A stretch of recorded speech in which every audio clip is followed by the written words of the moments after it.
Suspect na pumatay sa guro sa Lanao, estudyanteng binagsak nito. Higit 4 na milyong pisong halaga ng shabu na sabat sa magkahiwalay na operasyon sa Bacolod. Pagtaas ng seismic energy release na obserbahan sa Bulkang Taal. Voluntaryong sumuko sa otoridad ang suspect na isang estudyante na pumatay sa kanyang teacher sa Balabagan, Lanao del Sur noong nakaraang linggo. Ayon sa ulat, binaril ng 20 anyos na grade 11 student na si alias Kaiser ang biktima na si Danilo Barba, 34 anyos, dala ng matinding galit matapos umano siyang ibagsak sa isang subject. Nagtago ang suspect matapos ang krimen, ngunit sa tulong ng kapatid nitong isang pulis, kusa itong sumuko sa otoridad. Hinihawak na rin ng seguridad sa Balabagan Trade School kasunod ng insidente. Higit 4 na milyong pisong halaga ng shabu ang nasamsam ng mga otoridad sa magkahiwalay na operasyon sa Bacolod City itong gabi ng Agosto 10.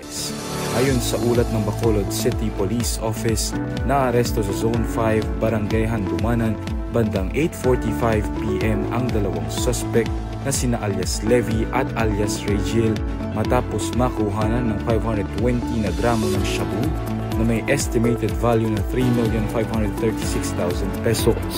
Ilang minuto lang ay natimbog sa bypass operation sa Purok Gracia, Barangay Singkang Airport, sina alias Evon at alias Riche. Nahulingan naman ng 80 grams ng shabu na tinatayang nagkakahalaga ng 544,000 pesos. Naharap sa kasong paglabag sa Sections 5 at 11 ng Republic Act 9165 ang mga nahuling suspect. Naobserbahan ang pagtaas ng seismic energy release sa ilalim ng Bulkang Taal ayon kay FIVOX Director Dr. Teresito Bacolco. Kasabay ng pagtaas ng real-time seismic energy measurement o RSAM, tuloy-tuloy din ang volcanic tremor na naitatala sa Taal. Kabuuang 19 na volcanic earthquakes ang naitala ng Taal Volcano Network o TVN nitong Agosto 9. Ibig sabihin ay may malinaw ng pananagutan ang mga pinangalanan ng mga contractors ng flood control projects. Initial pa lamang itong inilabas na resulta ng investigasyon na para kay Pangulong Marcos ay mahalaga at dapat nang mapagtuunan ng pansin. Sa presentasyon ng Pangulo kanina, inilabas niya ang pangalan ng 15 contractor na may pinakamaraming flood control projects mula noong July 2022. 5 sa 15 contractors sa may proyekto sa iba't ibang panig ng bansa. 5 of these 15 contracts have projects in almost all regions nationwide.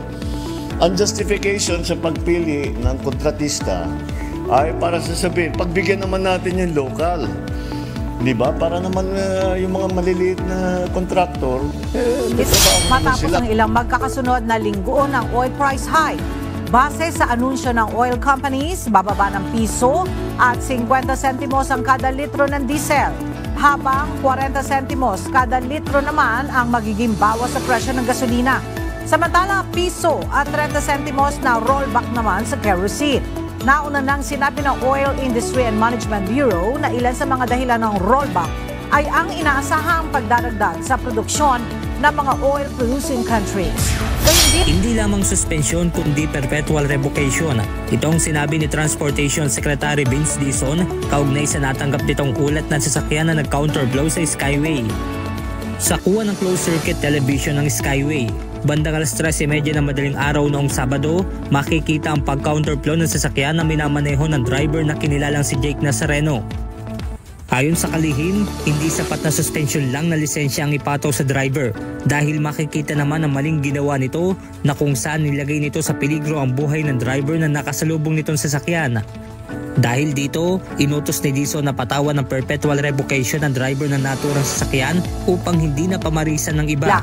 Umaabot sa nasa 280 million pesos ang presyo umano ng Pasig River Esplanade Food Bridge na pinondohan noong pang 2019 batay sa dokumentong nakuha ng mambabata sa DPWH.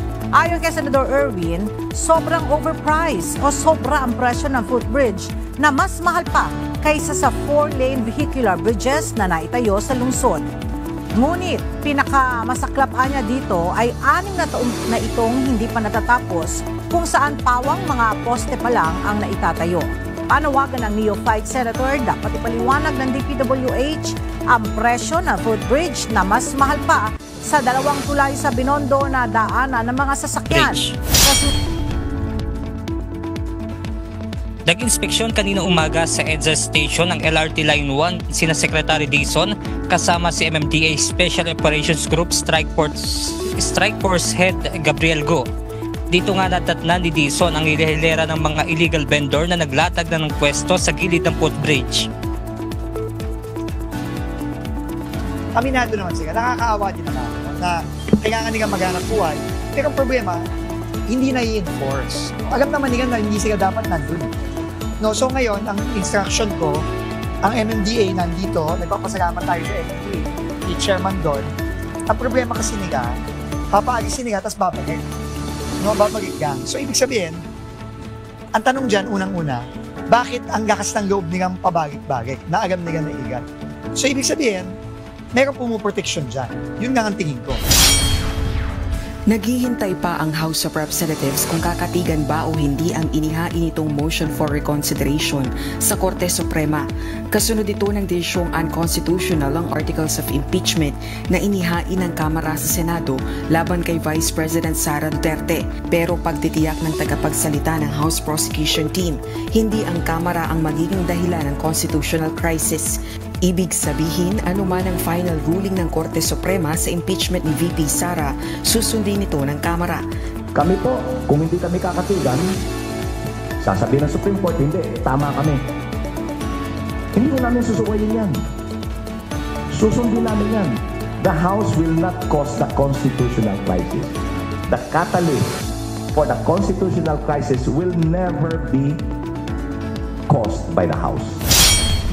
Ang listahan, ngunit hindi pa niya ito isinisiwalat upang hintayin ang itatalagang investigating body ng Pangulo.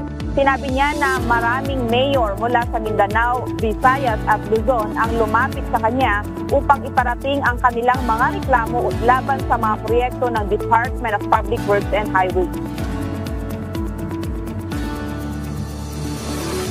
Iginit nila na nasa likod ng mga proyekto ang ilang kongresista na sa umano'y nakikinabang sa pamamagitan ng overpricing at pagpapatupad ng mababang kalidad ng infrastructure.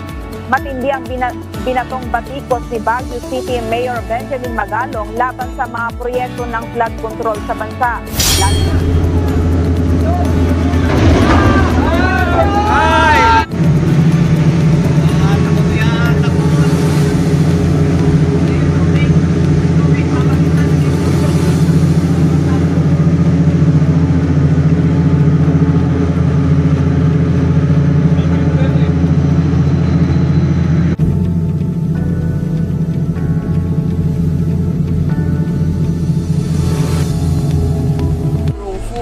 This is Philippine Coast Guard Vessel BRP Teresa Magbanwa, MRRV 9701.